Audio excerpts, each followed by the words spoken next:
Hello everyone, I'm Camila Sangali, Director at Patria's High Growth Investment Vertical.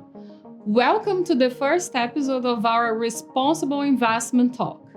In this series, we'll have insightful conversation with Patria's team and industry experts about key trends in the investment market.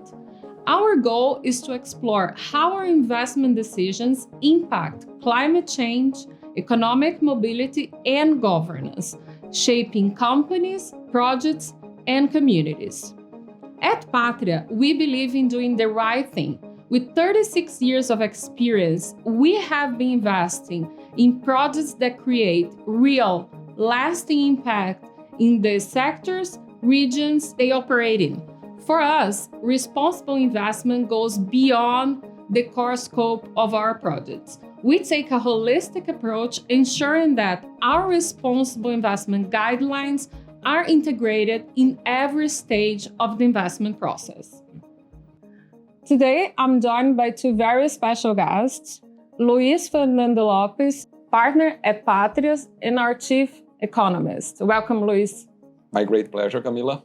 And by Manuel Reyes-Retana, Director responsible for IFC South America. Welcome, Manuel. Thank you, and thank you for the invitation, Camila. So first question for you, Luis. Given the context, what are the key macroeconomic trends that validates Patria's responsible investment approach and confirm that we are in the right track? We are long-term investors at Patria, so this is part of our investment process that we developed over time, is to identify secular trends that affect a certain industry or a certain market. And then after identifying this secular trend, we try to see what is the market space to be explored there, if there is something that is already being occupied, there is competition there, or something that there is not. And then, for example, we have a chart that shows secular trends most important around the world. And some of them are pretty obvious, but then when you start to think a little bit about them, and then you start to identify interesting investment stories. For example, health. A secular trend affects everyone, and it's very simple. Nobody is getting any younger. So what happens here? People are living longer, and they also want to live better. There is a number of investment themes related to wellness or healthcare or clinics, diagnosis, etc. And then you start to investigate which one of these market segments or market spaces has already been occupied or not. And then when you move into specific geographies, and this is the case for us in, for example, Latin America, you see that there is demand. The governments are not able to provide all the healthcare facilities, etc., that are needed. They are usually overstretched in their budgets. And then there is a role for the private sector to complement and provide the services. So this one kind of trend. Another trend, which is more up to date in terms of the latest technological developments, and is also in the chart, has to do, for example, with data and tech services. So everybody's talking about artificial intelligence. It's very hungry in terms of demand for energy. And then the question we ask ourselves, okay, everybody knows who is developing AI and things like that. But then there is the need for data centers to provide the basic infrastructure support for that. But these data centers are also very intensive in energy generation. So this is a trend that has been going on. But there is another underlying trend, and then if you move to specific geographies, and that's the case of South America especially, most of the power generation is renewable. So you can combine a trend that is very powerful with something that has to do with responsible investment, inclusive growth, etc., which is provide a data center that helps the AI and all this quantum computing and everything. But these data centers are basically fed by renewable energy. That's something you can do in South America, but it's much more difficult to do elsewhere. So this explains a little bit of what we do. And that has to do with things that we are doing over the decades. And we started doing this even before there was the talk about, what is responsible investment? What is inclusive growth? We have been doing this for several years and decades already. Yes. In high growth, we also invest in healthcare. And our thesis is mostly of our companies, early stage companies, they cater for the underserved. So there is space for us to invest in healthcare companies that provide cheaper services or more affordable services to the population in Brazil, for example. Manuel, in your opinion, what are the roles of the DFIs in promoting responsible investment policies? Thank you for the question. So let me speak about IFC to begin with, and then we can generalize the case. IFC has a mandate to fulfill the World Bank mission of reducing poverty, share prosperity in a livable planet through investing and advising in the private sector. So by definition, all of our investments are responsible investments because the mission is a human and economic development mission. On top of that, IFC has adopted, this happened several years ago, a series of principles. We call them performance standards to ensure that our investments, IFC's investments, and investments done by our partners when we mobilize private capital meet these standards, and we ensure the protection of society and the environment. The standards are varied. They go from protecting the environment, protecting human well-being, labor rights, indigenous communities, and so on. So every IFC investment and every investment where we mobilize others are subject to these standards.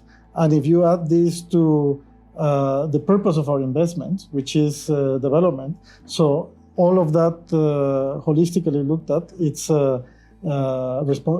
what I would call responsible investment. So the role of DFIs in general, not just IFC, one of course is promote these principles with private sector entities, companies, and banks.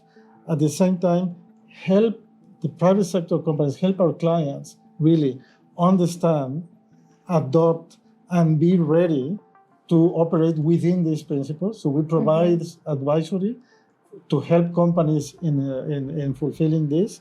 And the third leg that we have is we can also work with governments directly or through our sister organization, the World Bank, on helping governments put together the right regulatory framework for these principles to make sense and to facilitate investment in activities that have a development outcome. Great. Can you give us an example of one of the policies that IFC worked with companies, for example? Absolutely. So it's not just the policy, but actually I can do the whole the 360 round with an example, and maybe I can pick up on your example of the data centers. We have invested in data centers and of course renewable energy. This combination actually has impact from the perspective of one, providing access to digital services to people that, particularly in our region where there's a large amount of people without access. So we are democratizing, if you will, the access to internet and digital services. At the same time, the impact of increasing this activity is reduced by using renewable energy. So there is another space where we also invest. Sometimes companies need support to help draft or design their own internal policies on what kind of investment we should be looking for, but also every time we invest, what kind of guidelines we're going to follow to prevent these investments from causing harm. In a renewable energy project, say solar or wind, some of the aspects that will be looked at is there any impact in the indigenous communities or the communities surrounding the area? So that would be one example. Another one is there any impact in the biodiversity where these projects are taking place? It's very important, particularly in hydro projects or mining. We have worked with governments to establish a criteria. Sometimes the criteria is similar, not exactly what IFC does in terms of the performance standards, but also to establish taxonomies to define what is a green bond, what is a sustainable bond, what is a social bond. So we open the space for these companies to also access capital markets using those taxonomies. So this example is actually quite nice because it touches all three components. It does. In your experience, what are the main benefits of active responsible investment for investors and for the clients? And also if you could give us some examples. Sure. So the first one that comes to mind is risk management. Because, the impact to society or to the environment can be significant, and in some instances, depending on the type of investment, can be non-reversible. Polluting a river, for example, or the extinction of a local endangered species, or the impact on a community that has to be relocated for a project to take place. So this creates risks, not only financial risks in terms of compensation or having to remediate the problem, but also reputational. More and more society and consumers are becoming very aware of the impact of the companies whose products they buy or they consume. So that would be one. Second one, we have observed that there is a type of investors, financial investors, that have a preference for investments or securities that meet certain development impact investments, or that at least have a set of guardrails for which they will have assurances that these investments will not be harmful. Some funds, pension funds, university endowments, they're very interested in this kind of investment. So what we do is we help connect the demand for that kind of investment with the demand for financing when those investments are taking place. And the benefits applies to small companies. For example, we at High Growth, we invest in startups and large corporations. So I think... Definitely. No, definitely. For large corporation, it's easier to see. Yes. Because a large corporation can issue a bond, a green bond, for example. And we have examples of a few months ago, Natura issued a sustainability-linked bond where IFC was an anchor investor. So that it's very easy to connect. Others are not so easy. When you talk about small companies like SMEs, we have to do this through financial institutions. We used financial institutions to aggregate a large number of small companies with similar needs and with similar requirements. So that's one step removed. But also what you said, high growth companies, we do this through private equity funds and venture capital funds, in which IFC is very active, as you know. Yes.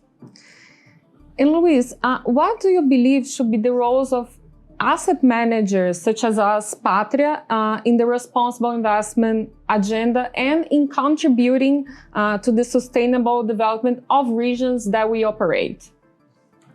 That is a very good and interesting question, Camila. Let's make it clear.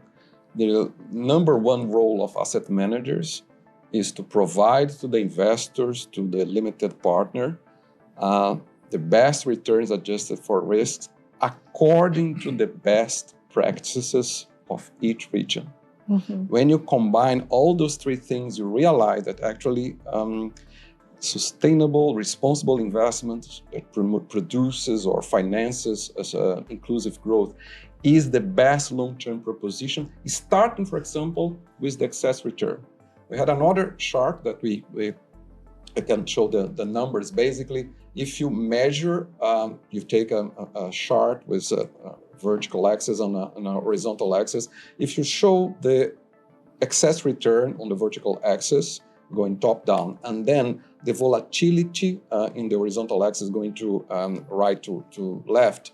Basically, you put all the industries, major sectors, and try to see if there is excess return invested in those industries over the time, and the kind of volatility that they have compared, for example, to the overall GDP. And then you realized that if you go to some specific industry that has a very high component of respect to local communities, this growth that you obtain is sustainable, doesn't impact the environment in the wrong way, etc., they do produce excess return. Mm-hmm. In our case at Patria, over the decades, we had around 70% of our capital expenditure and the capital deployment in 6 key verticals. These are agribusiness, food and beverage, power and energy, very focused on renewable power especially, logistics and transportation, health, and data and tech services. In that chart, you can show that going from the global financial crisis, for example, going back to 2008 and to till now, so we had the global financial crisis into the time scope, the COVID crisis, recovery, interest rates going down and up. There is excess return and they have the lowest volatility. So we are investing in sectors in which it's impossible to do anything decent in size and getting the permits and getting all the financing capabilities without doing your homework in terms of responsible investment, etc. And you have the excess return and you have lower volatility. So in terms of fulfilling the mandate, which is, of course, I'm going to provide to my shareholders, my investors, my limited partners, the best return, lower volatility, which means a lower risk. And in addition to that, I'm playing the game according to the best practices. That's what we have been done. And the numbers show that's the long-term story you can deliver. As an example, in renewable energy, our infrastructure team invested in Essentia, which is a power generating company that generates energy from hydro, solar, and wind that has already generated 1.7 gigawatts of energy, which is sufficient to supply energy for a city of about 2 million inhabitants. And Manuel, this year we have COP in Brazil. So what do you think will be the most frequently debated theme at COP this year? So that's a good question. The Brazilian government has been very active since the presidency of the G20 and now with the presidency of the COP on establishing the type of dialogue and the type of objectives that they want to achieve. Unsurprisingly, forestry and the Amazon is at the core of it. So I expect that to be one of the outstanding points of discussion, not just because of the Amazon, but because of the other biomes in Africa and in East Asia that are so relevant for biodiversity. Very importantly, something that we have been engaging with and also hearing is not just the biodiversity and aspects of conserving the forest, but actually the benefits that the forest bring to communities. And in the Amazon basin, not just Brazil, but taking into account the countries surrounding the Amazon, we estimate there are approximately 50 million people living in the Amazon basin. And those are people with needs, lack of access to health and education, to water and sanitation, to digital services, to jobs, to goods. So the question here, the big question is going to be, how do we satisfy all those needs for those communities in a sustainable way while keeping the health of the forestry that they inhabit? No? So I think this will be at the center of the debate, together with the impact on communities and indigenous communities in particular. There are other topics that are recurrent in different COPs, but I think these two have been the flag of the Brazilian government and the Brazilian business community.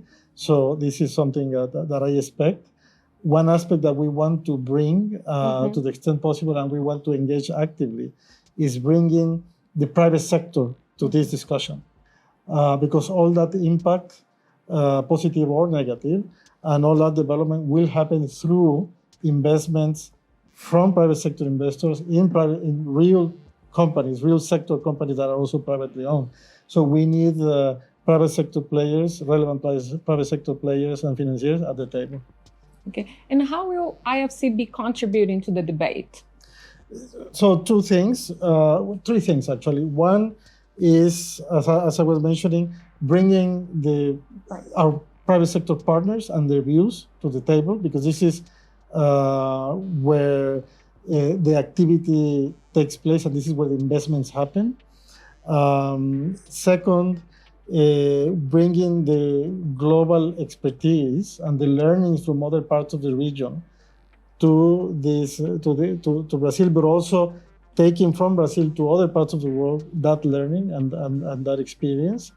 And three, I think the coordination with other multilateral banks, with other international financiers, will be key, particularly on climate finance and sustainability finance issues, which is one of the topics that is recurrent in every COP, and I would expect that to be the same this time around. Great. And Luis, to wrap up our conversation, from a macro perspective, what are the themes that fall outside of the responsible investment policies, but that we should be talking about and should be urgently addressed?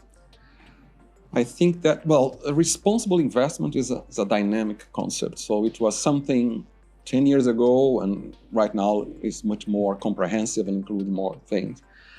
I think we are living in a world in which, because there is higher or rising geopolitical risks. So when we do sustainable investment or responsible investment, probably we have to add to this equation not only the impact on the local community, the overall environment, but are we contributing here to lower the geopolitical risk, which is on the rise, or we are aggravating this? So we suspect at Patria that over time, one extra factor that's going to be included in these responsible investments is that, are we promoting more integration among the countries? Are we minimizing the geopolitical risk, or are we moving exactly the other way around? Mm-hmm. Because some worrisome trend that we are seeing over the past few years is that because nations, countries are less integrated and there is more noise in international relations, indeed, there has been less growth. You can measure that, and this is not a good story. So I suspect, beyond the pure macroeconomic thing and the micro impact on specific communities, we have to start to zoom out and think, are we contributing here to a better world, lower risk of conflicts, and have a better geopolitical thing? If the answer is yes, this is part of the responsible investment, sustainable growth, etc. If not, we should take care, probably this kind of activity investment, it would be seen as a little bit more complicated story. Thank you. So that's it for our first responsible investment talks. It was a pleasure being here. Thank you so much, Luis. Thank you so much, Manuel. Thank you. So thank you all, and stay tuned for the next episode of Responsible Investment Talks, and follow us on social media. Thank you.